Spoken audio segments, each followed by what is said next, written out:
ದಿನ ಪುಣ್ಯ ನದಿ ಅಥವಾ ಸರೋವರದಲ್ಲಿ ಸ್ನಾನ ಮಾಡಿ ಪೂರ್ವಜರಿಗೆ ದಾನ ನೈವೇದ್ಯ ಸಲ್ಲಿಸುವ ಆಚರಣೆ ಇದೆ. ಇದನ್ನು ಮಾಡುವುದರಿಂದ ನಿಮ್ಮ ಪೂರ್ವಜರು ಸಂತುಷ್ಟರಾಗುತ್ತಾರೆ ಮತ್ತು ವ್ಯಕ್ತಿಯು ಪಿತೃದೋಷದಿಂದ ಮುಕ್ತರಾಗುತ್ತಾರೆಂದು ನಂಬಲಾಗಿದೆ. ಇನ್ನು ಈ ದಿನ ಈ ಮರದ ಬೇರನ್ನು ಮನೆಯ ಬಾಗಿಲಿಗೆ ಕಟ್ಟಿದರೆ ಸರ್ವ ದೇವತೆಗಳ ರಕ್ಷಣೆ ಮನೆಗೆ ಸಿಗುತ್ತದೆ. ಈ ಬೇರಿನ ಕೆಳಗೆ ಕುಟುಂಬದವರು ದಿನವೂ ಓಡಾಡಿದರೆ ಕಷ್ಟಗಳೆಲ್ಲ ಮಂಜಿನಂತೆ ಕರಗಿ ಹೋಗುತ್ತದೆ. ಜೀವನದಲ್ಲಿನ ಎಲ್ಲ ವಿಧವಾದ ಸಮಸ್ಯೆಗಳು ದೂರವಾಗಲು, ಹಣದ ಏಳಿಗೆ, ನೆಮ್ಮದಿಯನ್ನು ಪಡೆಯಲು ಬಾಗಿಲಿಗೆ ಯಾವ ಬೇರನ್ನು ಕಟ್ಟಬೇಕು, ಯಾವ ವಸ್ತುವನ್ನು ಮಣ್ಣಿನಲ್ಲಿ ಹೂತಿಟ್ರೆ ಶುಕ್ರನ ಬಲ ಹೆಚ್ಚಾಗಿ ಧನಾಕರ್ಷಣೆಯಾಗುತ್ತದೆ ಎಂದು ಇವತ್ತಿನ ಈ ವಿಡಿಯೋದಲ್ಲಿ ಸಂಪೂರ್ಣವಾಗಿ ತಿಳಿಸಿಕೊಡ್ತೀವಿ. ಬನ್ನಿ. ಅದಕ್ಕೂ ಮುಂಚೆ ನೀವಿನ್ನು ಚಾನಲ್ಗೆ ಸಬ್ಸ್ಕ್ರೈಬ್ ಆಗಿಲ್ಲ ಅಂದರೆ ಈಗಲೇ ಸಬ್ಸ್ಕ್ರೈಬ್ ಆಗಿ, ಹಾಗೆ ವಿಡಿಯೋಗೆ ಲೈಕ್ ಮಾಡಿ, ವಿಡಿಯೋ ಸ್ಕಿಪ್ ಮಾಡದೆ ಕೊನೆ ತನಕ ನೋಡಿ. ಎಲ್ಲರೂ ಭಕ್ತಿಯಿಂದ ಓಂ ಶ್ರೀ ಮಹಾಲಕ್ಷ್ಮಿ ನಮಃ ಅಂತ ಕಮೆಂಟ್ ಮಾಡಿ. ಮೊದಲಿಗೆ ಜನಾಕರ್ಷಣೆ ಧನಾಕರ್ಷಣೆ ಆಗಲು, ನೀವು ಅಂದುಕೊಂಡಂಥ ಕೆಲಸಗಳು ಆಗಲು, ಎಲ್ಲದರಲ್ಲೂ ಯಶಸ್ಸನ್ನು ಗಳಿಸಲು, ಹಣದ ಸಮಸ್ಯೆಯಿಂದ ಹೊರಬಂದು ನಿತ್ಯ ಸುಖ ಜೀವನವನ್ನು ನೋಡಲು ನಿಮಗೆ ಸಮಯ ಸಿಕ್ಕಾಗಲೆಲ್ಲ ಪ್ರಯಾಣಿಸುವಾಗ ಆಗಿರಬಹುದು, ಊಟ ಮಾಡುವಾಗ ಆಗಿರಬಹುದು, ಸ್ನಾನವಾದ ಬಳಿಕ ದೇವಾಲಯಗಳಿಗೆ ಹೋದಾಗ ಆಗಿರಬಹುದು, ರೀಂ ಶ್ರೀಂ ರೀಂ ಎಂಬ ಶಕ್ತಿಶಾಲಿ 3 ಅಕ್ಷರದ ಮಂತ್ರವನ್ನು ಹೇಳಿಕೊಳ್ಬೇಕು. ಇದರಿಂದ ಯಶಸ್ಸಿನ ಆಕರ್ಷಣೆಯಾಗುತ್ತದೆ. ಮಾಡುವ ಕೆಲಸದಲ್ಲಿ ಯಶಸ್ಸು, ಮನೋಸ್ಥೈರ್ಯ ಕೂಡ ವೃದ್ಧಿಯಾಗುತ್ತೆ. ಇದರ ಜೊತೆಗೆ ಈ ಮಂತ್ರ ಪಠಿಸಿ. ಓಂ ನಮಃ ಶಿವಾಯ, ಓಂ ನಮೋ ಭಗವತೆ ವಾಸುದೇವಾಯ, ಓಂ ಶಂ ಶನೇಶ್ವರಾಯ ನಮಃ, ಓಂ ನಮೋ ಭಗವತೆ ವಾಸುದೇವಾಯ, ಪಿತೃದೇವಾನಾಂ ತರ್ಪಣಂ ಕರಿಷ್ಯೆ. ಓಂ ಭೂರ್ಭುವಸ್ವಃ ತತ್ಸವಿತುರ್ವರೆಣ್ಯಂ ಭರ್ಗೋ ದೇವಸ್ಯ ಧೀಮಹಿ ಧಿಯೋ ಯೋ ನಃ ಪ್ರಚೋದಯಾತ್. ಈ ಹುಣ್ಣಿಮೆ ಪೂಜೆ ವಿಧಾನ.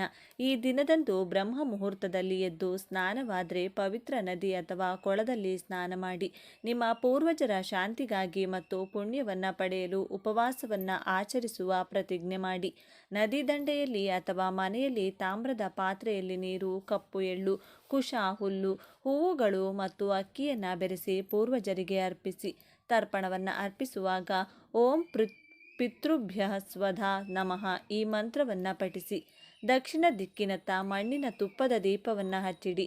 ಪೂರ್ವಜರ ಹೆಸರಿನಲ್ಲಿ ಆಹಾರ, ಬಟ್ಟೆ, ಹಣ್ಣುಗಳು ಇತ್ಯಾದಿಗಳನ್ನು ಅರ್ಪಿಸಿ.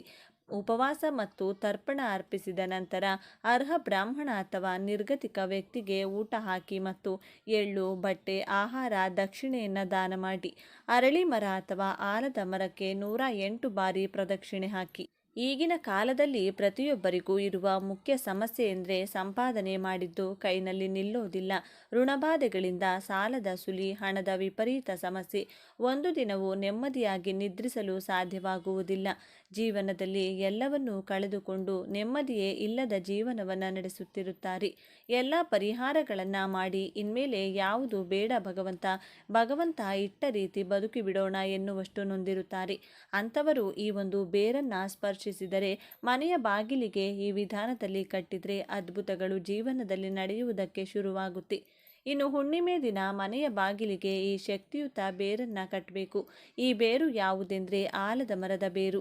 ಈ ಬೇರನ್ನು ಹುಣ್ಣಿಮೆ ದಿನ ಮನೆಗೆ ತಂದು ಒಂದು ಸಲ ಹಾಲಿನಿಂದ, ಮತ್ತೊಂದು ಸಲ ಶುದ್ಧ ಜಲದಿಂದ ತೊಳೆದು, ನಂತರ ಹಳದಿ, ಕೆಂಪು ದಾರದಲ್ಲಿ ಕಟ್ಟಿ, ಬಿಳಿ ಅಥವಾ ಹಳದಿ ವಸ್ತ್ರದಲ್ಲಿ ಈ ಬೇರನ್ನು ಕಟ್ಟಿ ದೇವರ ಕೋಣೆಯಲ್ಲಿಟ್ಟು ಪೂಜಿಸಬೇಕು.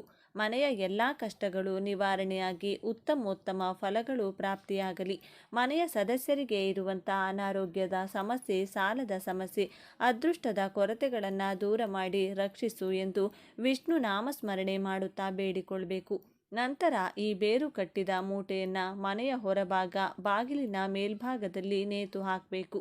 ಇದರಿಂದ ವಿಪರೀತವಾಗಿ ಧನಾಕರ್ಷಣೆಯಾಗುತ್ತೆ. ಮನೆಯಲ್ಲಿನ ಎಂಥದ್ದೇ ಕಠಿಣ ಸಮಸ್ಯೆಗಳು ಶೀಘ್ರವಾಗಿ ದೂರವಾಗುತ್ತೆ. ಇದಕ್ಕೆ ಕಾರಣ ಏನು ಅಂತ ನೋಡೋದಾದರೆ ಆಲದ ಮರ. ಈ ಮಹಾವಿಷ್ಣು ದೇವರ ಸ್ವರೂಪ. ಪ್ರಳಯ ಕಾಲದಲ್ಲಿ ಸೃಷ್ಟಿಯು ಜಲದಿಂದ ತುಂಬಿ ಹೋದಾಗ ಮುದ್ದು ಕೃಷ್ಣನು ಆಲದ ಮರದ ಎಲೆಯ ಮೇಲೆ ಹೆಬ್ಬೆರಳನ್ನು ಬಾಯಿಯಲ್ಲಿಟ್ಕೊಂಡು ದರ್ಶನವನ್ನು ನೀಡಿದ್ದನು. ಜ್ಞಾನವನ್ನು ಉಪದೇಶಿಸುವ ದಕ್ಷಿಣಾಮೂರ್ತಿ ರೂಪದಲ್ಲಿರುವ ಪರಮೇಶ್ವರನು ಕೂಡ ಆಲದ ಮರದ ಕೆಳಗೆ ಜ್ಞಾನವನ್ನು ಉಪದೇಶಿಸಿದ್ದನು. ಸ್ವತಃ ಪರಮೇಶ್ವರನಿಗೆ, ಮಹಾವಿಷ್ಣುವಿಗೆ ಅತ್ಯಂತ ಪ್ರಿಯವಾದ ಮರ ಅಥವಾ ವೃಕ್ಷವೆಂದರೆ ಅದು ಆಲದ ಮರ. ನೂರಾರು ವರ್ಷಗಳ ಕಾಲ ತಪಸ್ವಿಗಳು ಆಲದ ಮರದ ಕೆಳಗೆ ಕುಳಿತು ತಪಸ್ಸನ್ನ ಮಾಡುತ್ತಿದ್ರು. ಸಾಕ್ಷಾತ್ ಮಹಾವಿಷ್ಣುವಿನ ರೂಪವೇ ಆಲದ ಮರವಾಗಿದೆ. ಸಾಕ್ಷಾತ್ ಶ್ರೀಕೃಷ್ಣನು ಆಲದ ಮರದ ಎಲೆಯ ಮೇಲೆ ಬೆಣ್ಣೆಯನ್ನಿಟ್ಟು ಜನರಿಗೆ ಹಂಚಿದ್ದನೆಂದು ಪುರಾಣಗಳು ಹೇಳುತ್ತವೆ. ಅಂತಹ ಶಕ್ತಿ ಆಲದ ಮರಕ್ಕಿದೆ. ಆದ್ದರಿಂದ ಯಾವ ಮನೆಯ ಮುಂದೆ ಆಲದ ಮರ ಬೇರು ಇರುತ್ತದೋ ಆ ಮನೆಯ ಹಣ, ಐಶ್ವರ್ಯ, ಸಂಪತ್ತು ನಿರಂತರವಾಗಿ ವೃದ್ಧಿಯಾಗಲೇ ಇರುತ್ತದೆ. ದೈವಶಕ್ತಿಯ ಅನುಗ್ರಹ ಸದಾ ಇರುತ್ತದೆ. ಹುಣ್ಣಿಮೆ ದಿನದಂದು ಶಿವ ಮತ್ತು ಪಾರ್ವತಿ ದೇವಿಯನ್ನ ಪೂಜಿಸುವ ಸಂಪ್ರದಾಯವಿದೆ. ಈ ದಿನ ಪೂರ್ವಜರು ಸೂರ್ಯಾಸ್ತದವರೆಗೆ ವಾಯುವಿನ ರೂಪದಲ್ಲಿ ಮನೆ ಬಾಗಿಲಲ್ಲಿಯೇ ಇದ್ದು ತಮ್ಮ ಕುಟುಂಬದಿಂದ ತರ್ಪಣ ಮತ್ತು ಶ್ರಾದ್ದವನ್ನು ಬಯಸುತ್ತಾರೆಂದು ನಂಬಲಾಗಿದೆ. ಆದ್ದರಿಂದ ಹುಣ್ಣಿಮೆ ದಿನ ಪವಿತ್ರ ನದಿಯಲ್ಲಿ ಸ್ನಾನ ಮಾಡಿ ಮತ್ತು ಅನ್ನವನ್ನು ಅರ್ಪಿಸಿ. ಮನೆಯಲ್ಲಿ ಬ್ರಾಹ್ಮಣರಿಗೆ ನಿಮ್ಮ ಕೈಲಾದಷ್ಟು ದಾನ ಮಾಡಿ. ಹೀಗೆ ಮಾಡುವುದರಿಂದ ಆಯಸ್ಸು ವೃದ್ಧಿಯಾಗುತ್ತದೆ ಮತ್ತು ಕುಟುಂಬದಲ್ಲಿ ಸುಖ ಸಮೃದ್ಧಿ ಇರುತ್ತದೆ. ಹಾಗೆಯೇ ಮನೆಯಲ್ಲಿನ ಎಲ್ಲ ಕಷ್ಟಗಳು ಕಳೆದು ಹಣದ ಖರ್ಚು ಕಡಿಮೆಯಾಗಲು ಶಂಖವನ್ನು ಮನೆಯಲ್ಲಿಡಬೇಕು. ಇದರಿಂದ ಸ್ಥಿರಲಕ್ಷ್ಮಿಯ ಅನುಗ್ರಹ ಪ್ರಾಪ್ತಿಯಾಗುತ್ತೆ. ಧನಾಕರ್ಷಣೆ ಉಂಟಾಗಿ ವಿಶೇಷ ಏಳಿಗೆಯನ್ನು ಮನೆಯಲ್ಲಿ ನೀವು ಕಾಣಬಹುದು. ತೀವ್ರವಾದ ಸಾಲದ ಸಮಸ್ಯೆಗಳಿದ್ದವರು ಈ ದಿನದಂದು ಸೂರ್ಯೋದಯಕ್ಕೂ ಮುನ್ನ ನಿಮ್ಮ ಮನೆಯ ದೇವರ ಕೋಣೆಯಲ್ಲಿ ಬೆಳ್ಳಿ ಲೋಹದಿಂದ ತಯಾರು ಮಾಡಿದ ಚಿಕ್ಕ ಆನೆಯ ಮೂರ್ತಿಯನ್ನಿಡಬೇಕು. ಮಹಾಲಕ್ಷ್ಮೀ ದೇವಿಗೆ ಆನೆಗಳೆಂದರೆ ಬಲು ಪ್ರೀತಿ. ಬೆಳ್ಳಿ ಲೋಹ ಚಂದ್ರನಿಗೆ ಪ್ರಿಯ. ಚಂದ್ರನಿಗೆ ಅಧಿಷ್ಠಾನ ದೇವತೆ ಶ್ರೀ ಮಹಾಲಕ್ಷ್ಮೀ ದೇವಿ ಬೆಳ್ಳಿ ಆನೆ ವಿಗ್ರಹವನ್ನು ಮನೆಯಲ್ಲಿಟ್ಟು ಪೂಜಿಸ್ತಾ ಬಂದರೆ ಲಕ್ಷ್ಮೀ ಚಂದ್ರರ ಅನುಗ್ರಹದಿಂದ ಸಾಲಗಳು ಹಂತ ಹಂತವಾಗಿ ತೀರಿ ಹೋಗುತ್ತೆ. ಜ್ಯೋತಿಷಾಸ್ತ್ರದ ಪ್ರಕಾರ ಈ ದಿನದಂದು ದಾನ ಮಾಡುವುದು ತುಂಬ ಪ್ರಯೋಜನಕಾರಿ ಎಂದು. ಈ ದಿನದಂದು ಬಡವರಿಗೆ ಆಹಾರವನ್ನು ದಾನ ಮಾಡುವುದರಿಂದ ಜೀವನದಲ್ಲಿ ಸಂತೋಷ ಮತ್ತು ಸಮೃದ್ಧಿ ಉಂಟಾಗುತ್ತದೆಂದು ನಂಬಲಾಗಿದೆ. ಕೆಲಸಗಳಲ್ಲಿ ಬರುವ ಅಡೆತಡೆಗಳಿಂದ ಮುಕ್ತಿ ಸಿಗುತ್ತದೆ. ಇದಲ್ಲದೆ ಈ ದಿನ ಇರುವೆಗಳಿಗೆ ಸಕ್ಕರೆ ಆಹಾರವಾಗಿ ನೀಡಿದರೆ ಲಕ್ಷ್ಮೀ ದೇವಿಯು ಪ್ರಸನ್ನಳಾಗುತ್ತಾಳೆ. ಇನ್ನು ಈ ದಿನ ಒಂದು ಚಿಕ್ಕ ಪಾತ್ರೆ ಅಥವಾ ಬಟ್ಟಲಿನಲ್ಲಿ ಜೇನುತುಪ್ಪವನ್ನು ತುಂಬಿಸಿ ಆ ಬಟ್ಟಲನ್ನು ಯಾರು ಓಡಾಡದೇ ಇರುವಂಥ ನಿರ್ಜನ ಪ್ರದೇಶದಲ್ಲಿ ಚಿಕ್ಕದಾಗಿ ಗುಂಡಿ ತೆಗೆದು ಅದರೊಳಗೆ ಮುಚ್ಚಿ ಮನೆಗೆ ಬರಬೇಕು. ಜೇನುತುಪ್ಪವು ಶುಕ್ರನಿಗೆ ಪ್ರಿಯವಾದದ್ದು. ಈ ಕೆಲಸ ಮಾಡುವುದರಿಂದ ಶುಕ್ರನ ಬಲ ಹೆಚ್ಚಾಗುತ್ತದೆ. ಜೇನುತುಪ್ಪದ ಬಟ್ಟಲನ್ನು ಎಲ್ಲಾದರೂ ಊತಿಡಲು ಸಾಧ್ಯವಾಗದಿದ್ದರೆ ದೈವ ವೃಕ್ಷಗಳ ಕೆಳಗೆ ಇರುವೆಗಳಿಗೆ ಆಹಾರವಾಗಿ ಹಾಕ್ತಾ ಬರಬೇಕು. ಇದರಿಂದಲೂ ಶುಕ್ರನ ಅನುಗ್ರಹ ಪ್ರಾಪ್ತಿಯಾಗುತ್ತೆ. ಹಣದ ಎಲ್ಲ ಸಮಸ್ಯೆ, ಸಾಲದ ಎಲ್ಲ ಕಷ್ಟಗಳು ಶೀಘ್ರವಾಗಿ ದೂರವಾಗಿ ಸುಖ ನೆಮ್ಮದಿಯ ಜೀವನವನ್ನು ನೀವು ನೋಡಬಹುದು. ಇನ್ನು ವ್ಯಾಪಾರಸ್ಥರು ವ್ಯಾಪಾರ ಚೆನ್ನಾಗಿ ನಡಿಬೇಕು. ನರದೃಷ್ಟಿ, ಅಕ್ಕಪಕ್ಕದ ಅಂಗಡಿಯವರ ದೃಷ್ಟಿ ದೂರವಾಗಿ ಚೆನ್ನಾಗಿ ವ್ಯಾಪಾರ ಆಗಲು ಮನೆಯವರ ಕೈನಲ್ಲಿ ದೃಷ್ಟಿಯನ್ನು ತೆಗೆಸಿಕೊಳ್ಬೇಕು. ಹೇಗೆಂದರೆ 7 ಲಡ್ಡುಗಳನ್ನು ಕೈನಲ್ಲಿ ಹಿಡಿದು ನಿಮ್ಮ ತಲೆಯ ಸುತ್ತ 3 ಬಾರಿ, ಎಡಭಾಗದಿಂದ 3 ಬಾರಿ, ಬಲಭಾಗದಿಂದ ಸುತ್ತಿ ನಂತರ ಆ 7 ಲಡ್ಡುಗಳನ್ನು ಗೋಮಾತೆಗೆ ಅಥವಾ ಮೂಕಜೀವಿಗಳಿಗೆ, ಶ್ವಾನಗಳಿಗೆ ಆಹಾರವಾಗಿ ನೀಡಬೇಕು. ಇದರಿಂದ ಹಣದ ಎಲ್ಲ ಸಮಸ್ಯೆಗಳ ಜೊತೆಗೆ ವ್ಯಾಪಾರದಲ್ಲಿನ ಅಡೆತಡೆಗಳು, ಅಕ್ಕಪಕ್ಕದವರ ದೃಷ್ಟಿ ದೋಷಗಳು ಶೀಘ್ರವಾಗಿ ದೂರವಾಗಿ ವ್ಯಾಪಾರ ಚೆನ್ನಾಗಿ ನಡೆಯುತ್ತದೆ. ನೋಡಿದ್ರಲ್ಲ, ಮನೆಯ ಮುಖ್ಯದ್ವಾರಕ್ಕೆ ಯಾವ ಬೇರನ್ನು ಕಟ್ಟಬೇಕು, ವ್ಯಾಪಾರಸ್ಥರು ವ್ಯಾಪಾರದ ಏಳಿಗೆಗೆ ಯಾವ ತಂತ್ರವನ್ನು ಮಾಡಬೇಕು ಅಂತ ಇವತ್ತಿನ ಈ ವಿಡಿಯೋದಲ್ಲಿ ತಿಳಿಸಿಕೊಟ್ಟಿದ್ದೇವೆ. ಈ ಮಾಹಿತಿ ನಿಮಗೆ ಇಷ್ಟವಾದರೆ ತಪ್ಪದೆ ಜೈ ಶ್ರೀಕೃಷ್ಣ ಅಂತ ಬರೆದು ಈ ವಿಡಿಯೋನ ಪ್ರತಿಯೊಬ್ಬರಿಗೂ ಶೇರ್ ಮಾಡಿ. ಈ ದಿನ ಮಹಾವಿಷ್ಣುವಿನ ಜೊತೆಗೆ ಮಹಾದೇವನನ್ನು ಪೂಜಿಸುವ ಸಂಪ್ರದಾಯವಿದೆ. ಈ ದಿನದಂದು ಯಾವ ಪದಾರ್ಥಗಳನ್ನು ಬೆರೆಸಿ ಸ್ನಾನ ಮಾಡಿದರೆ ಅಷ್ಟದರಿದ್ರ ಹೋಗಿ ಅಷ್ಟೈಶ್ವರ್ಯ ಪ್ರಾಪ್ತಿಯಾಗುತ್ತದೆ. ಈ ದಿನದಂದು ಮುಷ್ಟಿಯಷ್ಟು ಗೋಧಿ ಹಿಟ್ಟಿನಿಂದ ಈ ಚಿಕ್ಕ ಕೆಲಸ ಮಾಡಿದರೆ ನಿಮಗಿರುವ ನೆಗೆಟಿವ್ ಶಕ್ತಿಗಳು ದೂರವಾಗಿ ಮಾಡುವ ಕೆಲಸಗಳಲ್ಲಿ ಯಶಸ್ಸು, ಹಣದ ಏಳಿಗೆ ಪ್ರಾಪ್ತಿಯಾಗುತ್ತದೆ. ಈ ದಿನ ಮನೆದೇವರ ಅನುಗ್ರಹಕ್ಕೆ ಯಾವ ಕೆಲಸವನ್ನು ಮಾಡಬೇಕು, ಯಾವ ಮಂತ್ರವನ್ನು ಹೇಳ್ಕೊಳ್ಬೇಕು, ಪಿತೃಗಳ ಕೃಪೆಯಿಂದ ಅಭಿವೃದ್ಧಿಯನ್ನು ಕಾಣಲು ಅಡುಗೆ ಮಾಡಿದ ತಕ್ಷಣ ಏನು ಮಾಡಬೇಕೆಂದು ಇವತ್ತಿನ ಈ ವಿಡಿಯೋದಲ್ಲಿ ಸಂಪೂರ್ಣವಾಗಿ ತಿಳಿಸಿಕೊಡ್ತೀವಿ. ಬನ್ನಿ. ಅದಕ್ಕೂ ಮುಂಚೆ ನೀವಿನ್ನೂ ಚಾನಲ್ಗೆ ಸಬ್ಸ್ಕ್ರೈಬ್ ಆಗಿಲ್ಲ ಅಂದರೆ ಈಗಲೇ ಸಬ್ಸ್ಕ್ರೈಬ್ ಆಗಿ, ಹಾಗೆ ವಿಡಿಯೋಗೆ ಲೈಕ್ ಮಾಡಿ, ವಿಡಿಯೋ ಸ್ಕಿಪ್ ಮಾಡದೆ ಕೊನೆ ತನಕ ನೋಡಿ. ಎಲ್ಲರೂ ಭಕ್ತಿಯಿಂದ ಓಂ ಶ್ರೀ ಮಹಾಲಕ್ಷ್ಮಿ ನಮಃ ಅಂತ ಕಮೆಂಟ್ ಮಾಡಿ. ಶಾಸ್ತ್ರಗಳ ಪ್ರಕಾರ ಹುಣ್ಣಿಮೆಯಂದು ಪವಿತ್ರ ನದಿಗಳಲ್ಲಿ ಸ್ನಾನ ಮಾಡುವ ಸಂಪ್ರದಾಯವಿದೆ. ಬ್ರಹ್ಮ ಮುಹೂರ್ತದಲ್ಲಿ ಸ್ನಾನ ಮಾಡುವುದರಿಂದ ವ್ಯಕ್ತಿಯ ಇಷ್ಟಾರ್ಥಗಳು ಈಡೇರುತ್ತವೆ ಮತ್ತು ಪಾಪಗಳು ನಾಶವಾಗುತ್ತವೆ. ಹುಣ್ಣಿಮೆಯ ದಿನವಾದ ಆಗಸ್ಟ್ 9ರಂದು ಸ್ನಾನ ಮಾಡಲಾಗುವುದು. ಒಬ್ಬ ವ್ಯಕ್ತಿಯು ಪವಿತ್ರ ನದಿಯಲ್ಲಿ ಸ್ನಾನ ಮಾಡಲು ಸಾಧ್ಯವಾಗದಿದ್ದರೆ ಮನೆಯಲ್ಲೇ ಸ್ನಾನ ಮಾಡುವ ನೀರಿಗೆ ಯಾವುದೇ ಪವಿತ್ರ ನದಿಯ ನೀರನ್ನು ಸೇರಿಸಿ ಸ್ನಾನ ಮಾಡಬಹುದು. ಶ್ರಾವಣ ಪೂರ್ಣಿಮಾ ಮಹತ್ವ. ಶ್ರಾವಣ ಪೂರ್ಣಿಮಾ ದಿನದಂದು ದಾನ, ಮಂತ್ರಪಠಣ, ತಪಸ್ಸು ಮತ್ತು ಉಪವಾಸದ ಮೂಲಕ ವಿಷ್ಣು ಲಕ್ಷ್ಮೀ ದೇವಿಯೊಂದಿಗೆ ಪರಶಿವನ ಆಶೀರ್ವಾದವನ್ನು ಸಹ ಪಡೆಯಲಾಗುತ್ತದೆ.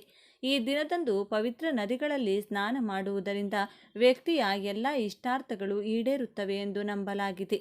ಇದರೊಂದಿಗೆ ಈ ದಿನ ತರ್ಪಣ ಇತ್ಯಾದಿಗಳನ್ನು ಮಾಡುವುದರಿಂದ ಪೂರ್ವಜರ ಆಶೀರ್ವಾದವು ದೊರೆಯುತ್ತದೆ.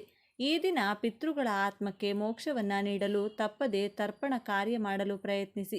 ಶ್ರಾವಣ ಪೂರ್ಣಿಮಾ ಪೂಜೆ. ಶ್ರಾವಣ ಪೂರ್ಣಿಮೆಯ ದಿನ ಚಂದ್ರನು ತನ್ನ ಪೂರ್ಣ ಆಕಾರದಲ್ಲಿ ಕಂಗೊಳಿಸುತ್ತಾನೆ. ಈ ದಿನದಂದು ಭಗವಾನ್ ವಿಷ್ಣು ಮತ್ತು ಲಕ್ಷ್ಮೀ ದೇವಿಯನ್ನು ಪೂಜಿಸುವ ಸಂಪ್ರದಾಯವಿದೆ. ಈ ದಿನ ಲಕ್ಷ್ಮೀನಾರಾಯಣರನ್ನು ಒಟ್ಟಾಗಿ ಪೂಜಿಸುವುದರಿಂದ ಮನೆಯಲ್ಲಿ ಸುಖ ಶಾಂತಿ ನೆಲೆಸುತ್ತದೆ. ಈ ದಿನ ಶಿವನಿಗೆ ರುದ್ರಾಭಿಷೇಕ ಮಾಡುವುದು ಕೂಡ ಅತ್ಯಂತ ಮಹತ್ವದ್ದಾಗಿದೆ. ಇನ್ನು ನೀವು ಸ್ನಾನ ಮಾಡುವಂತಹ ನೀರಿಗೆ ಮನೆಯ ಸದಸ್ಯರು ಪವಿತ್ರ ನದಿಗಳ ನೀರನ್ನು ಬೆರೆಸಿ ಸ್ನಾನವನ್ನು ಮಾಡಿಕೊಳ್ಬೇಕು. ಅದು ಕೂಡ ಸಾಧ್ಯವಾಗೋದಿಲ್ಲ ಅನ್ನೋದಾದರೆ ಸ್ವಲ್ಪ ಕಲ್ಲುಪ್ಪು, 5-6 ಬೇವಿನ ಎಲೆಗಳನ್ನು ಬೆರೆಸಿ ಸ್ನಾನವನ್ನು ಮಾಡಿ. ಇದರಿಂದ ದೇಹದಲ್ಲಿನ ಎಲ್ಲ ನೆಗೆಟಿವ್ ಎನರ್ಜಿಗಳು ದೂರವಾಗಿ ಅದೃಷ್ಟ ಬರುತ್ತದೆ. ದೇಹಕ್ಕೆ ವಿಶೇಷ ಶಕ್ತಿ ಪ್ರಾಪ್ತಿಯಾಗುತ್ತೆ. ಇನ್ನು ಸ್ನಾನ ಮಾಡುವಾಗ ನೀವು ಹೇಳಬೇಕಾದ ಮಂತ್ರ ಏನಂದರೆ ಗಂಗೆ ಚ ಯಮುನೆ ಚೈವ ಗೋದಾವರಿ ಸರಸ್ವತಿ ನರ್ಮದೆ ಸಿಂಧು ಕಾವೇರಿ ಜಲೇಸ್ಮಿನ್ ಸನ್ನಿಧಿಂ ಕುರು. ಈ ಮಂತ್ರವನ್ನು 3 ಸಲ ಹೇಳಿಕೊಂಡು 3 ಚೆಂಬು ನೀರನ್ನು ತಲೆಯ ಮೇಲೆ ಹಾಕಿಕೊಂಡು ಸ್ನಾನ ಮಾಡೋದ್ರಿಂದ ನಿಮಗೆ ಎಲ್ಲವೂ ಕೂಡ ಶುಭವಾಗುತ್ತದೆ. ಜೊತೆಗೆ ಮನೆಗೆ ಸಮೀಪವಿರುವಂಥ ಗ್ರಾಮ ದೇವತೆಯ ಆಲಯಕ್ಕೆ ನಿಮ್ಮ ಕೈನಿಂದ ತಯಾರು ಮಾಡಿದ ನಿಂಬೆಹಣ್ಣಿನ ಚಿತ್ರಾನ್ನ ಹಾಗೂ ಮೊಸರನ್ನವನ್ನು ಕೊಟ್ಟು ವಿಶೇಷವಾಗಿ ಮನೆ ಸದಸ್ಯರ ಹೆಸರನ್ನು ಹೇಳ್ತಾ ಪೂಜೆ ಮಾಡಿಸಬೇಕು. ನಂತರ ಪ್ರಸಾದವನ್ನು ಬಂದ ಭಕ್ತರಿಗೆ ಹಂಚಿ ದೇವಿ ದೇಗುಲದಲ್ಲಿ ಸಿಗುವಂಥ ಕುಂಕುಮವನ್ನು ಮನೆಗೆ ತಂದು ಮುಂದಿನ ಹುಣ್ಣಿಮೆ ತನಕವೂ ಹಣೆಗೆ ತಿಲಕವಾಗಿ ಇಡುತ್ತಾ ಬರಬೇಕು. ಇದರಿಂದ ಮುಂದಿನ ಹುಣ್ಣಿಮೆ ತನಕವೂ ಗ್ರಾಮ ದೇವಿಯ ರಕ್ಷಣೆ ಇಡೀ ಕುಟುಂಬಕ್ಕೆ ಪ್ರಾಪ್ತಿಯಾಗುತ್ತದೆ. ಪದೇ ಪದೇ ಅನಾರೋಗ್ಯ ತಪ್ಪತಕ್ಕಂಥದ್ದು. ಅಮಾವಾಸ್ಯೆ ಹುಣ್ಣಿಮೆ ಬಂತು ಅಂದರೆ ಸಾಕು ಕೈಕಾಲು ನೋವು, ಕೈಕಾಲು ಸೆಳೆಯೋದು ಆಗ್ತಾ ಇರುತ್ತೆ. ಪದೇ ಪದೇ ಅಪಘಾತಗಳು ಆಗ್ತಾ ಇರುತ್ತೆ. ಆ ಎಲ್ಲ ಸಮಸ್ಯೆಗಳು ದೂರವಾಗಿ ನಿಮ್ಮ ಗ್ರಾಮ ದೇವತೆಯ ರಕ್ಷಣೆ 1 ತಿಂಗಳ ತನಕ ನಿಮಗೆ ಪ್ರಾಪ್ತಿಯಾಗುತ್ತೆ. ಇನ್ನು ಈ ದಿನ ಗೋಧಿ ಹಿಟ್ಟಿನಿಂದ ಮಾಡಬೇಕಾದ ಅತಿ ಮುಖ್ಯವಾದ ಕೆಲಸ ಯಾವುದು ಅಂತ ನೋಡೋದಾದರೆ, ಗೋಧಿ ಹಿಟ್ಟಿನಿಂದ ಮನೆಯಲ್ಲಿ ಎಷ್ಟು ಜನ ಇರ್ತೀರೋ ಅಷ್ಟು ಜನರಿಗೆ ಒಂದೊಂದೇ ಚಪಾತಿಯಂತೆ ತಯಾರು ಮಾಡಿಕೊಂಡು ಆ ಚಪಾತಿಯ ಮೇಲೆ ತುಪ್ಪವನ್ನು ಹಚ್ಚಬೇಕು. ನಂತರ ಕೈನಲ್ಲಿ ಆ ಚಪಾತಿಯನ್ನು ಹಿಡಿದು ಒಬ್ಬೊಬ್ಬರಿಗೂ 3 ಬಾರಿ ಎಡಭಾಗದಿಂದ 3 ಬಾರಿ ಬಲಭಾಗದಿಂದ ತಲೆಯ ಮೇಲೆ ಸುತ್ತಿ ಇಳಿಯನ್ನು ತೆಗೆದು ಮನೆಯ ಬಳಿ ಇರುವಂತಹ ನಾಯಿಗಳಿಗೆ ಅಂದರೆ ಶ್ವಾನಕ್ಕೆ ಹಾಕಬೇಕು. ಇದರಿಂದ ನಿಮಗಿರುವಂಥ ಎಲ್ಲ ವಿಧವಾದ ದೃಷ್ಟಿ ದೋಷಗಳು ದೂರವಾಗುತ್ತೆ. ಅಕ್ಕಪಕ್ಕದವರ ದೃಷ್ಟಿ, ಜನರ ಕೆಟ್ಟ ಕಣ್ಣು, ಕೆಲಸ ಮಾಡುವ ಜಾಗದಲ್ಲಿ ಯಾರಾದರೂ ಶತ್ರುಗಳಿದ್ರೆ, ಸಂಬಂಧಿಕರ ಅಸೂಯೆ ಇದ್ರೆ ಇದರಿಂದ ದೂರವಾಗುತ್ತದೆ. ಸಕಲ ಕಾರ್ಯದಲ್ಲೂ ಯಶಸ್ಸು, ಮಾನಸಿಕ ನೆಮ್ಮದಿ ಲಭಿಸುತ್ತದೆ. ದೃಷ್ಟಿ ದೋಷಗಳು ದೂರವಾದರೆ ಸಂಪಾದನೆಗೆ ಇರುವ ಅಡ್ಡಿಗಳು ದೂರವಾಗುತ್ತವೆ. ಈ ಹುಣ್ಣಿಮೆಯಂದು ಸುಮ್ಮನೆ ಪೂಜೆ ಮಾಡಿ ಮುಗಿಸುವುದು ಮಾತ್ರವಲ್ಲದೆ ನೀವಿರುವ ಪ್ರದೇಶವನ್ನು ಕೂಡ ಶುಚಿಯಾಗಿಟ್ಟುಕೊಂಡಿರಬೇಕು. ಹಾಗೆ ತಪ್ಪದೆ ಎಲ್ಲರೂ ಒಂದು ಕಲ್ಲುಪ್ಪು ಪ್ಯಾಕೆಟನ್ನು ಮನೆಗೆ ತಂದುಕೊಂಡ್ರೆ ಅದೃಷ್ಟ ಬರುತ್ತೆ. ಲಕ್ಷ್ಮೀದೇವಿ ಹಾಗೂ ಉಪ್ಪು ಎರಡೂ ಕೂಡ ಸಮುದ್ರದಲ್ಲಿ ಹುಟ್ಟಿರುವುದರಿಂದ ಲಕ್ಷ್ಮೀದೇವಿಗೆ ಕಲ್ಲುಪ್ಪು ಅಂದರೆ ತುಂಬ ಇಷ್ಟ. ನೀವು ಉಪ್ಪಿನಿಂದ ಮಾಡುವ ಎಲ್ಲ ಪರಿಹಾರಗಳು ಲಕ್ಷ್ಮೀದೇವಿಯನ್ನು ಇನ್ನಷ್ಟು ಹತ್ತಿರ ಮಾಡುತ್ತದೆ. ಹೊಸದಾಗಿ ಒಂದು ಪ್ಯಾಕೆಟ್ ಕಲ್ಲುಪ್ಪನ್ನು ಮನೆಗೆ ತಂದು ಅದನ್ನು ದೇವರ ಮನೆಯಲ್ಲಿಟ್ಟು ಲಕ್ಷ್ಮೀ ದೇವಿಯ ಜೊತೆ ಅದನ್ನು ಕೂಡ ಪೂಜೆ ಮಾಡಿ. ಇದಕ್ಕಾಗಿ ನೀವು ಮೊದಲು ಒಂದು ಬಟ್ಟಲಿನಲ್ಲಿ ಕಲ್ಲುಪ್ಪನ್ನು ಹಾಕಿ ಅದನ್ನು ಲಕ್ಷ್ಮೀ ದೇವಿ ಫೋಟೋ ಮುಂದೆ ಇಡಬೇಕು. ಅದರ ನಂತರ ದೇವಿ ಮುಂದೆ ಕೆಂಪು ಬಣ್ಣದ ದೀಪಗಳು ಅಥವಾ ಸಾಧಾರಣವಾಗಿ ಮಣ್ಣಿನ 2 ದೀಪಗಳು ತೆಗೆದುಕೊಂಡು ಒಂದೊಂದರಲ್ಲಿ 3 ಬತ್ತಿಗಳನ್ನಿಟ್ಟು ಹಸು ತುಪ್ಪದಿಂದ ದೀಪಾರಾಧನೆಯನ್ನು ಮಾಡಿ ಧೂಪ ದೀಪ ನೈವೇದ್ಯ ಸಮರ್ಪಿಸಿ ದೇವಿಯನ್ನ ಮನಸಾರೆ ಭಕ್ತಿಯಿಂದ ಪೂಜಿಸಬೇಕು. ಹಾಲಿನಿಂದ ತಯಾರಿಸಿದ ಯಾವುದೇ ಪದಾರ್ಥವನ್ನು ದೇವಿಗೆ ನೈವೇದ್ಯವಾಗಿ ಸಮರ್ಪಿಸಬಹುದು. ಈ ರೀತಿ ಪೂಜೆ ಮಾಡಿದ ನಂತರ ನಿಮ್ಮ ಮನಸ್ಸಿನಲ್ಲಿರುವ ಕೋರಿಕೆಯನ್ನು ದೇವಿಗೆ ಹೇಳಿಕೊಂಡ್ರೆ ಖಂಡಿತ ಲಕ್ಷ್ಮೀದೇವಿ ಅದನ್ನು ಈಡೇರಿಸುತ್ತಾಳೆ.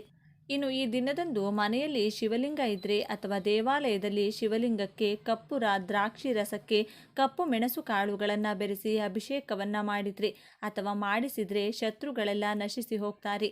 ಶತ್ರುಗಳು ಮಾಡಿಸುವಂತಹ ಮಾಟಮಂತ್ರ ದುಷ್ಟಶಕ್ತಿಗಳ ಪ್ರಭಾವ ಅವರಿಗೆ ರಿವರ್ಸ್ ಆಗುತ್ತೆ.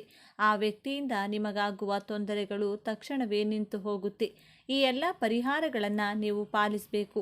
ಈ ದಿನ ಸಾಧ್ಯವಾದರೆ ಶಿವನ ದೇಗುಲಕ್ಕೆ ಹೋಗಿ ಶಿವದರ್ಶನವನ್ನು ಮಾಡಿ. ಇನ್ನೂ ಸಾಧ್ಯವಾಗುತ್ತದೆ ಅಂದರೆ ಶ್ರೀ ಕಾಲಭೈರವನ ದರ್ಶನ ಮಾಡಿ. ಈ ದಿನದಂದು ಪುಸ್ತಕಗಳ ದಾನ, ಧಾನ್ಯಗಳ ದಾನ, ವಸ್ತ್ರದಾನವನ್ನು ಮಾಡಿದರೆ ಸಕಲ ಪಾಪಗಳು ನಶಿಸಿ ಪುಣ್ಯಫಲ ಪ್ರಾಪ್ತಿಯಾಗುತ್ತೆ. ಈ ದಿನ ಬೆಳಿಗ್ಗೆ ಎದ್ದ ಸ್ನಾನ ಮಾಡಿದ ನಂತರ ಸೂರ್ಯದೇವರಿಗೆ ಆರ್ಘ್ಯ ನೀಡಿ ನಮಸ್ಕಾರ ಮಾಡಿಕೊಳ್ಳಿ. ಸೂರ್ಯನ ಅನುಗ್ರಹದಿಂದ ಗ್ರಹದೋಷಗಳು ದೂರವಾಗಿ ಆರೋಗ್ಯ ಕೂಡ ವೃದ್ಧಿಯಾಗುತ್ತೆ.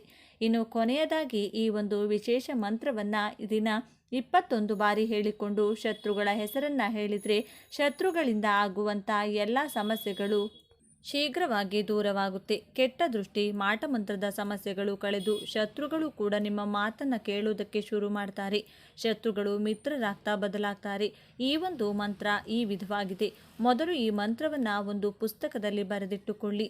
ಓಂ ರಾಮ ಪರಶುರಾಮ ನರಸಿಂಹ ವಿಷ್ಣು ವಿಕ್ರಮ ನಮೋ ನಮಃ. ಓಂ ರಾಮ ಪರಶುರಾಮ ನರಸಿಂಹ ವಿಷ್ಣು ವಿಕ್ರಮ ನಮೋ ನಮಃ. ಈ ವಿಶೇಷವಾದ ಮಂತ್ರವನ್ನು ಶಕ್ತಿಶಾಲಿ ಈ ದಿನ ಬೆಳಿಗ್ಗೆ ಸಾಧ್ಯ ಆದರೆ ಬೆಳಿಗ್ಗೆ ಅಥವಾ ಸಂಜೆಯ ಸಮಯದಲ್ಲಿ ದೇವರ ಮುಂದೆ ದೀಪವನ್ನು ಬೆಳಗಿಸಬೇಕಾದ್ರೆ ಮನೆಯ ಯಜಮಾನ ಅಥವಾ ಮನೆಯ ಯಜಮಾನಿ ಯಾರು ಬೇಕಾದರೂ ಶತ್ರುಗಳ ಹೆಸರನ್ನು ಹೇಳಿಕೊಂಡು ಈ ಮಂತ್ರವನ್ನು ಹೇಳಿದ್ದೇ ಆದಲ್ಲಿ ಅದ್ಭುತವಾಗಿ ವಿಷ್ಣು ದೇವರ ಅನುಗ್ರಹ ಪ್ರಾಪ್ತಿಯಾಗುತ್ತೆ. ವಿಷ್ಣು ದೇವರ ರಕ್ಷಣೆ ಇಡೀ ಕುಟುಂಬಕ್ಕೆ ಲಭಿಸುತ್ತದೆ. ಜ್ಯೋತಿಷದ ಪ್ರಕಾರ ಗುರುಗ್ರಹವು ಸುಖ, ಸಮೃದ್ಧಿ, ಸೌಭಾಗ್ಯ ಮತ್ತು ಜ್ಞಾನಕ್ಕೆ ಅಧಿಪತಿ. ಗುರುಬಲ ಇಲ್ಲದವರು ಸಹ ಈ ದಿನದಂದು ವಿಶೇಷ ಪರಿಹಾರಗಳನ್ನು ಮಾಡೋದ್ರಿಂದ ಗುರುಬಲ ಪ್ರಾಪ್ತಿಯಾಗಿ ಶುಭ ಫಲಗಳನ್ನು ಪಡೆಯಬಹುದು. ಗುರುಬಲ ಇರುವ ರಾಶಿಗಳಿಗೆ ಇದರ ಪ್ರಭಾವ ಮತ್ತಷ್ಟು ಹೆಚ್ಚಾಗಲಿದೆ.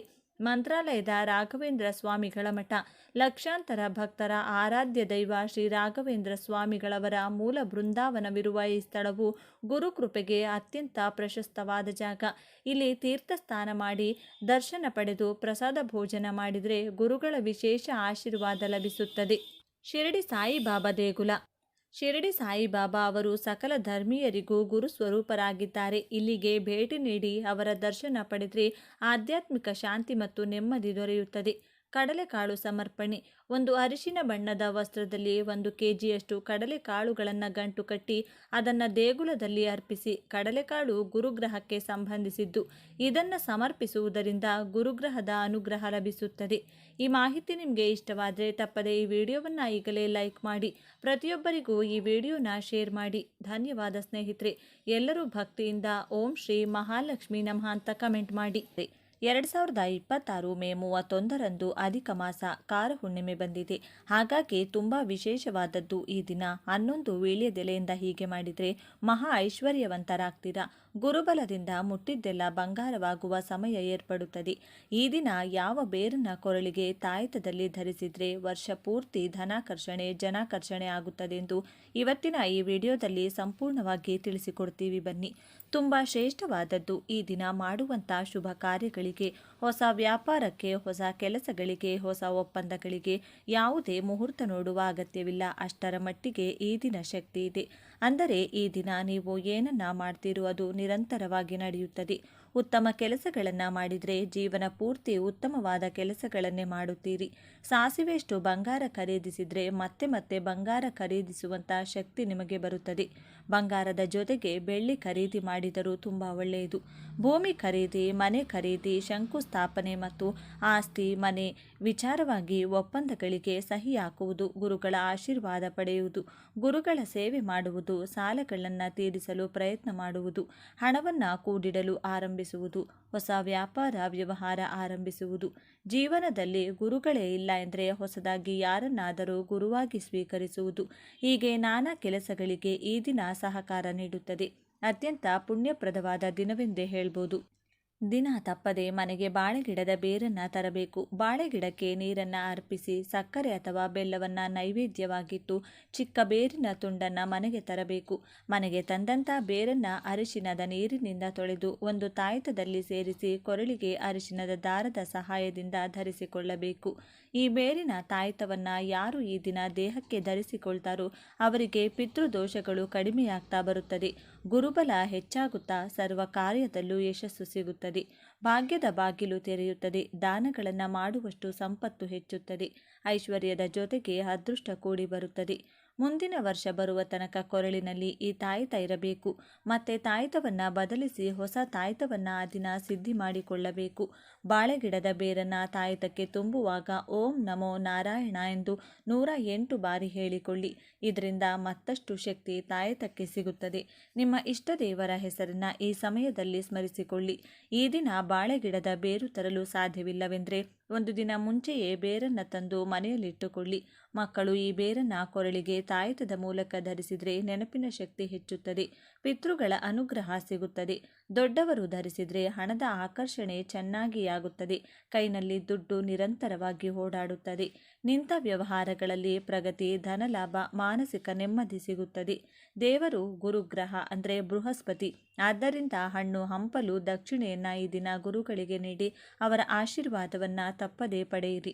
ಗುರುಗಳು ಇಲ್ಲವೆಂದರೆ ನಿಮ್ಮ ಮನೆಯಲ್ಲಿರುವಂತಹ ಹಿರಿಯರ ಕಾಲಿಗೆ ಬಿದ್ದು ಆಶೀರ್ವಾದ ಪಡೆಯಿರಿ. ಗುರು ರಾಘವೇಂದ್ರ ಸ್ವಾಮಿಗಳಾಗಿರಬಹುದು, ಶಿರಡಿ ಸಾಯಿಬಾಬಾಗಳಾಗಿರಬಹುದು, ದತ್ತಾತ್ರೇಯ ಸ್ವಾಮಿಯಾಗಿರಬಹುದು. ಈ ರೀತಿ ಗುರುಗಳ ಆಲಯಕ್ಕೆ ಹೋಗಿ ಗುರುಗಳ ದರ್ಶನವನ್ನು ತಪ್ಪದೇ ಮಾಡಿ ಓಂ ದತ್ತಾತ್ರೇಯ ನಮಃ ಎಂದು ಸಾಧ್ಯವಾದಷ್ಟು ಬಾರಿ ಹೇಳಿಕೊಳ್ಳಿ. ಹಾಗೆಯೇ ಈ ದಿನ ದಾನವನ್ನು ಮರೆಯದೇ ಮಾಡಬೇಕು. ಈ ನಕ್ಷತ್ರ ಇರುವ ದಿನ ದಾನ ಮಾಡಿದರೆ ಹೆಚ್ಚು ಹೆಚ್ಚು ದಾನ ಮಾಡುವ ಶಕ್ತಿ ವೃದ್ಧಿಸುತ್ತದೆ. ಹಸಿದವರಿಗೆ ಈ ದಿನ ಅನ್ನದಾನ ಮಾಡಿ. ಹಾಲಿನ ದಾನವನ್ನು ನೀಡಿ ಜಲದಾನವನ್ನು ಮಾಡಿದರೆ ಶ್ರೇಷ್ಠ ಫಲಗಳು ಪ್ರಾಪ್ತಿಯಾಗುತ್ತೆ. ನಿಮ್ಮಲ್ಲಿನ ಸಂಪತ್ತು ಹೆಚ್ಚಾಗಿ ಅದನ್ನು ಮತ್ತೊಬ್ಬರಿಗೆ ಹಂಚುವಂತಹ ಮಟ್ಟಕ್ಕೆ ನೀವು ತಲುಪುತ್ತೀರಿ. ಹಾಗೆಯೇ ಈ ದಿನದಿಂದ ಸ್ವರ್ಣ ಗಣಪತಿ ಮಂತ್ರ ಪಠಿಸಲು ಆರಂಭ ಮಾಡಿದರೆ ಶೀಘ್ರವಾಗಿ ಬಂಗಾರ ಕೊಳ್ಳುವ ಶಕ್ತಿ ಬಂದು ಮನೆಗೆ ಹೆಚ್ಚಿನ ಬಂಗಾರ ತರಲು ದಾರಿಯಾಗುತ್ತದೆ. ಈ ಸ್ವರ್ಣ ಗಣಪತಿ ಮಂತ್ರವನ್ನು ನಾಳೆ ಹಾಗೂ ದಿನನಿತ್ಯ ನಿಮ್ಮ ಮನೆಯಲ್ಲಿ ದೀಪಾರಾಧನೆ ಮಾಡುವಾಗ ಸಾಧ್ಯವಾದಷ್ಟು ಬಾರಿ ಪಠಿಸಿ ಗಣೇಶನಿಗೆ ನಮಸ್ಕಾರ ಮಾಡಿಕೊಳ್ಳಿ. ಈ ಮಂತ್ರ ಹೇಳುವಾಗ 11 ವೀಳ್ಯದೆಲೆಗಳನ್ನು ಒಂದೊಂದೇ ಗಣೇಶನ ಮುಂದೆ ಇಡುತ್ತಾ ಮಂತ್ರವನ್ನು ಕೂಡ 11 ಬಾರಿ ಹೇಳಿಕೊಳ್ಳಬೇಕು. ತುಪ್ಪದ ದೀಪಗಳನ್ನು ಗಣೇಶನ ಮುಂದೆ ಬೆಳಗಿ ದೇವರ ಮುಂದೆ ಇಟ್ಟ 11 ಎಲೆಗಳನ್ನು ಸ್ವಲ್ಪ ಸಮಯದ ನಂತರ ನೀವಾದರೂ ಸರಿ, ನಿಮ್ಮ ಮನೆಯವರಾದರೂ ಸರಿ ಎತ್ತಿಟ್ಟುಕೊಂಡು ಸೇವಿಸುತ್ತಾ ಬರಬೇಕು. ಸಕ್ಕರೆ, ಏಲಕ್ಕಿ, ಅಡಿಕೆ, ಒಂದು ಸಿಹಿ ಖರ್ಜೂರದ ಜೊತೆಗೆ ಎಲೆಯನ್ನು ಸೇವಿಸುತ್ತಾ ಕಷ್ಟಗಳೆಲ್ಲ ಕಳೆಯಲೆಂದು ಗಣಪತಿಗೆ ಕೈ ಮುಗಿಯಬೇಕು. ಅತ್ಯಂತ ಪ್ರಿಯವಾದ ನಕ್ಷತ್ರ. ಹಾಗಾಗಿ ಈ ದಿನದಂದು ಸರ್ವ ಗ್ರಹಗಳ ಅನುಗ್ರಹಕ್ಕೆ ನವಗ್ರಹ ಪ್ರದಕ್ಷಿಣೆ ಮಾಡಬೇಕು. ಈ ದಿನ ನವಗ್ರಹಗಳಿಗೆ ಪ್ರದಕ್ಷಿಣೆ ಮಾಡುವಾಗ ಓಂ ನಮಃ ಶಿವಾಯ ಅಥವಾ ಶಿವಾಯ ಓಂ ಎಂದು ಹೇಳಿಕೊಳ್ಳಿ. ಅನ್ನ ಹಾಗೂ ಎಳ್ಳನ್ನು ನವಗ್ರಹಗಳ ಮುಂದಿಟ್ಟು ನಮಸ್ಕಾರ ಮಾಡಿಕೊಂಡ್ರೆ ಅನೇಕ ರೀತಿಯ ಗ್ರಹದೋಷ, ಜಾತಕ ದೋಷಗಳು ಕೂಡ ಕಳೆದು ಹೋಗುತ್ತದೆ. ಇನ್ನು ಸ್ವಂತ ಮನೆ ಕಟ್ಟಲು ಕನಸು ನನಸಾಗುತ್ತದೆ. ಯಾವುದಾದರೂ ದೇಗುಲದ ಆವರಣದಲ್ಲಿ ಅಥವಾ ಖಾಲಿ ಪ್ರದೇಶಗಳಲ್ಲಿ ನಿಮ್ಮ ಕೈನಿಂದ 11 ಅರಳಿ ಸಸಿಗಳನ್ನು ಅಥವಾ ಒಂದೇ ಒಂದು ಔದುಂಬರ ಸಸಿಯನ್ನು ನೆಟ್ಟು ಜಲವನ್ನು ಅರ್ಪಿಸಿ ಬರಬೇಕು. ಆಗಾಗ ಈ ಸಸಿಗಳ ಬಳಿ ಹೋಗಿ ಪೋಷಿಸಬೇಕು. ಈ ಕೆಲಸ ಮಾಡೋದ್ರಿಂದ ನಿಮ್ಮ ಜಾತಕದಲ್ಲಿ ಎಂಥದ್ದೇ ದೋಷಗಳಿದ್ದರೂ ಕಳೆದು ಭೂಮಿಯೋಗ ಪ್ರಾಪ್ತಿಯಾಗುತ್ತದೆ. ನೋಡಿದ್ರಲ್ಲ, ಈ ದಿನ ಯಾವೆಲ್ಲ ವಿಧಿವಿಧಾನಗಳನ್ನು ಪಾಲಿಸಿದರೆ ಐಶ್ವರ್ಯ ಪ್ರಾಪ್ತಿಯಾಗುತ್ತೆ ಅಂತ. ಸಾಲಗಳಿಂದ ಉಂಟಾಗುವಂತಹ ಮಾನಸಿಕ ವೇದನೆ ಅಥವಾ ಆರ್ಥಿಕ ಸಮಸ್ಯೆ ನಿವಾರಿಸಿಕೊಳ್ಳೋಕೆ ಈ ಪರಿಹಾರ ತುಂಬ ಚೆನ್ನಾಗಿ ಕೆಲಸ ಮಾಡುತ್ತದೆ. ಈ ಪರಿಹಾರದಲ್ಲಿ ನಾವು ಬಳಸೋ ಪ್ರತಿ ಪದಾರ್ಥಕ್ಕೂ ಒಂದು ನಿರ್ದಿಷ್ಟವಾದ ಶಕ್ತಿ ಇದೆ. ಈ ಪರಿಹಾರಕ್ಕಾಗಿ ನಾವು ಬಳಸುವಂತಹ ವಸ್ತುಗಳ ಪ್ರಾಮುಖ್ಯತೆ ಏನೆಂದರೆ, ಈ ಪರಿಹಾರಕ್ಕೆ ನಮಗೆ ಮೊದಲು ಬೇಕಾಗಿರೋದು ಕಪ್ಪು ಬಣ್ಣದ ಬಟ್ಟೆ. ಕಪ್ಪು ಬಣ್ಣ ಶನಿದೇವರ ಸಂಕೇತ. ಶನಿಗ್ರಹ ಕರ್ಮ, ನ್ಯಾಯ ಹಾಗೂ ಕಷ್ಟಗಳಿಗೆ ಅಧಿಪತಿ. ಕಪ್ಪು ಬಣ್ಣ ನಕಾರಾತ್ಮಕ ಶಕ್ತಿಗಳನ್ನು, ದೃಷ್ಟಿಯನ್ನು ಹಾಗೂ ಕೆಟ್ಟದ್ದನ್ನು ತನ್ನೊಳಗೆ ಎಳೆದುಕೊಳ್ಳುವಂಥ ಗುಣ ಹೊಂದಿದೆ. ಆದ್ದರಿಂದಲೇ ಅಮಾವಾಸ್ಯೆ ದಿನ ಕಪ್ಪು ಬಟ್ಟೆ ಹಾಕೋಬಾರ್ದು ಅಂತಾರೆ.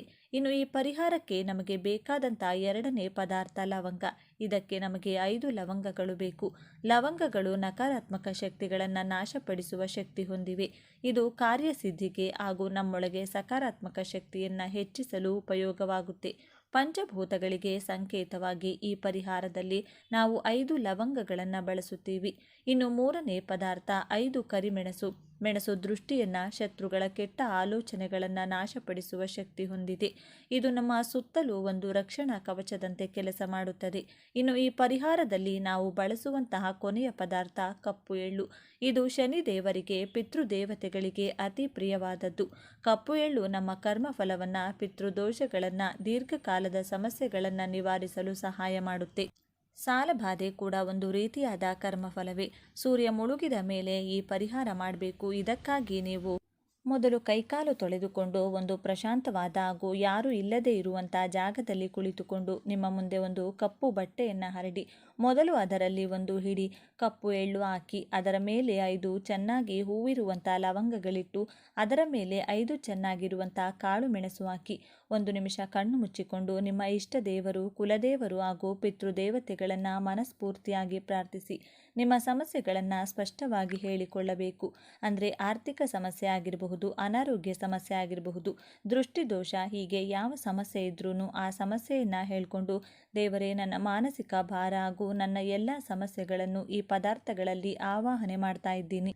ಈ ಸಮಸ್ಯೆಗಳೆಲ್ಲವೂ ಈ ಮೂಟೆಯ ಜೊತೆಗೆ ನನ್ನ ಜೀವನದಿಂದ ತೊಲಗಿ ಹೋಗಬೇಕು ಎಂದು ದೃಢ ನಂಬಿಕೆಯಿಂದ ನಿಮ್ಮ ಸಂಕಲ್ಪ ಹೇಳಿಕೊಂಡು ಆ ಬಟ್ಟೆಯನ್ನು ಗಂಟು ಕಟ್ಟಬೇಕು. ಆ ನಂತರ ಆ ಮೂಟೆಯನ್ನು ನಿಮ್ಮ ಬಲಗೈನಲ್ಲಿ ಹಿಡಿದುಕೊಂಡು ನಿಮ್ಮ ತಲೆ ಸುತ್ತಲೂ 7 ಸಲ ಸುತ್ತಿಕೊಳ್ಬೇಕು. ಪ್ರತಿ ಸಲ ಒಂದೊಂದು ಸುತ್ತು ಸುತ್ತುವಾಗಲೂ ನನ್ನ ಸಮಸ್ಯೆಗಳೆಲ್ಲವೂ ನನ್ನಿಂದ ದೂರ ಆಗ್ತಿದೆ ಎಂದು ದೃಢವಾಗಿ ನಿಮ್ಮ ಮನಸ್ಸಿನಲ್ಲಿ ಅಂದುಕೊಳ್ಬೇಕು. 7 ಸಲ ಸುತ್ತಿದ ತಕ್ಷಣ ಆ ಮೂಟೆಯನ್ನು ತೆಗೆದುಕೊಂಡು ಮನೆಯಿಂದ ಹೊರಗಡೆ ಹೋಗಿ ಯಾರೂ ಇಲ್ಲದೆ ಇರುವಂಥ ನಿರ್ಜನ ಪ್ರದೇಶದಲ್ಲಾಗಿರಬಹುದು ಅಥವಾ ಮುಳ್ಳಿನ ಗಿಡದ ಕೆಳಗಡೆ ಆಗಿರಬಹುದು ಅಥವಾ ಹರಿಯು ನೀರಾಗಿರಬಹುದು. ಈ 3 ಪ್ರದೇಶಗಳಲ್ಲಿ ಯಾವುದೋ ಒಂದು ಜಾಗದಲ್ಲಿ ಆ ಮೂಟೆಯನ್ನು ಎಸೆದು ಹಿಂದಿರುಗಿ ನೋಡದೆ ಮನೆಗೆ ಬಂದು ಬಿಡಿ. ನೀವು ಹಿಂದೆ ತಿರುಗಿ ನೋಡಿದರೆ ನೀವು ಬಿಸಾಕಿದಂಥ ಸಮಸ್ಯೆಗಳಿಗೆ ದುಪ್ಪಟ್ಟು ಸಮಸ್ಯೆಗಳನ್ನು ನಿಮ್ಮ ಜೊತೆಗೆ ನಿಮ್ಮ ಮನೆಗೆ ತೆಗೆದುಕೊಂಡಂತೆ ಆಗುತ್ತದೆ. ನೀವು ಈ ಪರಿಹಾರ ಮಾಡೋಕೆ ಶುರು ಮಾಡಿದಾಗಿನಿಂದ ಪರಿಹಾರ ಮುಗಿಸಿ ಮನೆಗೆ ಬರೋವರೆಗೂ ಯಾರ ಜೊತೆ ಕೂಡ ಮಾತನಾಡಬಾರದು. ಮನೆಗೆ ಬಂದ ಮೇಲೆ ಕೈಕಾಲು ಮುಖ ತೊಳೆದುಕೊಂಡು ನಿಮ್ಮ ದೇವರ ಮನೆಯಲ್ಲಿ ದೀಪ ಹಚ್ಚಿ ನಿಮ್ಮ ಇಷ್ಟ ದೇವರನ್ನು ಪೂಜಿಸಿ ಎಲ್ಲ ಒಳ್ಳೆಯದಾಗುತ್ತದೆ ಅಂತ ನಂಬಬೇಕು. ಈ ಪರಿಹಾರ ನೀವು ಮಾಡೋದ್ರಿಂದ ನಿಮ್ಮ ಮೇಲಿರುವಂಥ ನಕಾರಾತ್ಮಕ ಶಕ್ತಿಗಳ ಪ್ರಭಾವ, ದೃಷ್ಟಿದೋಷ, ಶತ್ರುಪೀಡೆ ಎಲ್ಲವೂ ಕೂಡ ಕಡಿಮೆಯಾಗುತ್ತದೆ. ನಿಮ್ಮ ಪ್ರಯತ್ನಗಳಿಗೆ ಅಡ್ಡ ಬರುತ್ತಿರುವಂಥ ಕೆಟ್ಟ ಶಕ್ತಿಗಳು ನಾಶವಾಗುತ್ತವೆ. ನಿಮ್ಮ ಕೆಲಸಗಳಲ್ಲಿ ಗೆಲುವು ಸಿಗುತ್ತದೆ. ಈ ಪರಿಹಾರ ಮಾಡುವಾಗ ನಿಮ್ಮ ಮನಸ್ಸು ಪ್ರಶಾಂತವಾಗಿರಬೇಕು. ಹಾಗೆ ಪೂರ್ತಿ ನಂಬಿಕೆ ಇಟ್ಟು ಮಾಡಬೇಕು. ನೀವು ಯಾವ ಪರಿಹಾರ ಮಾಡಿದರೂ ಕೂಡ ಎಲ್ಲರ ಜೊತೆ ಡಿಸ್ಕಷನ್ ಮಾಡಿಕೊಂಡು ಕೂತ್ಕೊಂಡು ಮಾಡಬಾರದು. ಗುಪ್ತವಾಗಿ ಮಾಡಿದಾಗ ಮಾತ್ರವೇ ಫಲ ಹೆಚ್ಚಾಗಿ ಸಂಪೂರ್ಣವಾಗಿ ಫಲ ಸಿಗುತ್ತದೆ. ಅದೃಷ್ಟ ಕೂಡಿ ಬರುತ್ತೆ ಅಂತ ಇವತ್ತಿನ ಈ ವಿಡಿಯೋದಲ್ಲಿ ತಿಳಿಸಿಕೊಟ್ಟಿದ್ದೇವೆ. ಈ ಮಾಹಿತಿ ನಿಮಗೆ ಇಷ್ಟವಾದರೆ ತಪ್ಪದೆ ನಿಮ್ಮ ಇಷ್ಟ ದೇವರ ಹೆಸರನ್ನು ಬರೆದು ಈ ವಿಡಿಯೋವನ್ನು ಪ್ರತಿಯೊಬ್ಬರಿಗೂ ಕೂಡ ಶೇರ್ ಮಾಡಿ.